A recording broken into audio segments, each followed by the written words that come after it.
por toda a eternidade. Só que serão homens e mulheres que nunca mais pecarão. Não terão nem consciência de pecado, mas saberão que um dia houve pecado.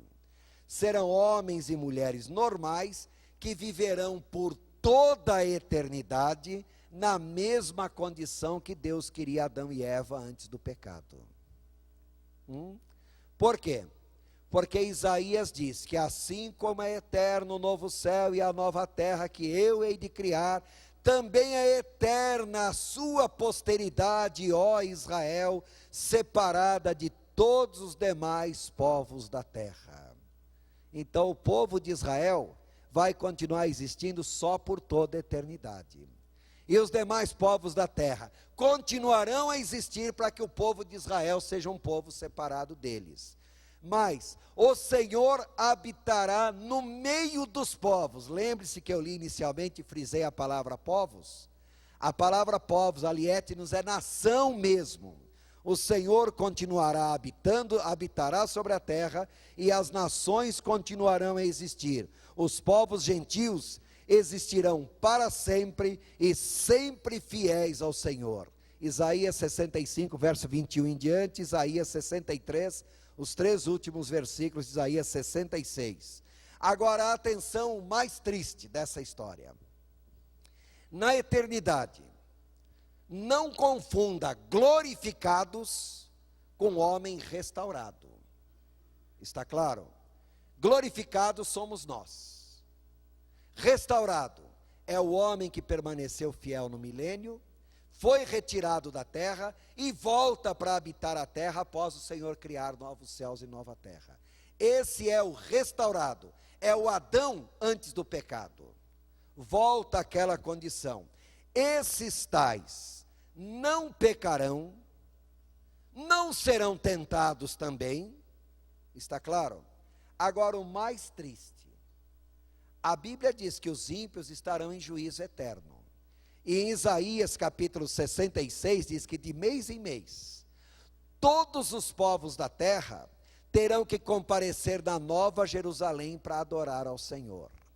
E ao saírem da presença do Senhor, verão eternamente os ímpios sendo queimados no inferno. Eternamente. E eles servirão de memorial para os salvos. Para os salvos não, para os restaurados. Em outras palavras, irmãos, quem for condenado, será condenado a uma condenação eterna. O homem restaurado terá consciência de pecado? Não, mas ele saberá que um dia houve uma rebelião contra o Senhor. E ele saberá como? Porque haverá um memorial eterno, disse. Quem é o memorial eterno? Os ímpios ardendo eternamente no inferno. Sei perfeitamente que é uma ideia que assustou vocês. Mas é assim que a Bíblia apresenta. Por isso que eu coloquei um monte de referências aí para vocês lerem. Bom, e finalmente, o que nos aguarda depois disso tudo? Irmãos, a Bíblia diz: nem olhos viram, nem ouvidos ouviram, nem jamais penetrou em coração humano o que Deus tem preparado para aqueles que o amam.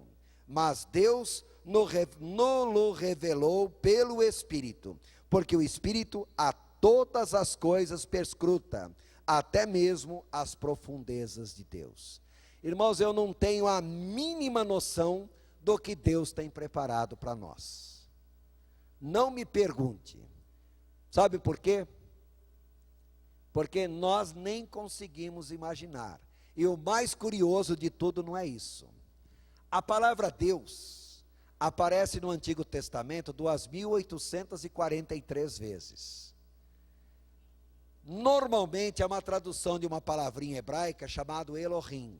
E a palavra Elohim quer dizer poder, poderoso. Para quem não sabe, o nome Deus quer dizer poder, poderoso. Mas não é um poder qualquer. Deus, ele não tem poder, ele é o próprio poder em si. E ele manifesta o seu poder através de criação. Deus começou a criar céu, terra, universo, jardim do Éden, o homem pecou. O plano criador de Deus parou para dar lugar ao plano salvador de Deus.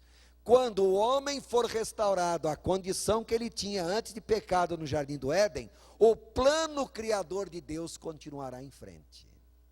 Irmão, você não dá para ter nem noção no momento o que Deus já tem preparado. Parem para pensar que Ele estará preparando sempre coisas novas, a cada dia, a cada instante. Então não dá para eu dizer para vocês como que será a eternidade, mas que vai ser bom toda a vida, vai, irmãos. Toda a vida é por toda a vida eterna, tá? E finalmente, Deus continuará com o seu plano criador por toda a eternidade, e aquele que está assentado no trono diz: eis que faço novas todas as coisas. O verbo eis que faço, na realidade em grego é um gerúndio. Eis que estarei fazendo continuamente novas todas as coisas. Então, irmãos, se hoje vocês estão tentando compreender Deus e não estamos conseguindo, tentem imaginar quando nós estaremos lá, aí vocês vão falar: oba, agora eu vou conhecer tudo de Deus. Para a surpresa de vocês, Ele estará criando novas e novas coisas. Sabe quando nós vamos compreender Deus na sua essência? Jamais. Para encerrar, já ouviram falar em Agostinho de Hipona? O Santo Agostinho da Igreja Católica. Era um homem que tentou conhecer Deus, se esforçou, estudou, buscou. Era um homem profundo. É considerado um dos 3 maiores teólogos da história da humanidade.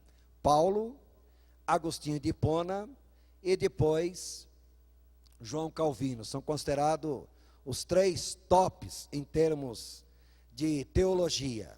Alguns colocam também Tomás de Aquino no mesmo nível, mas o que me interessa agora é abordar a respeito de Agostinho de Hipona. E esse Agostinho de Hipona, ele queria conhecer Deus de tudo quanto era maneira.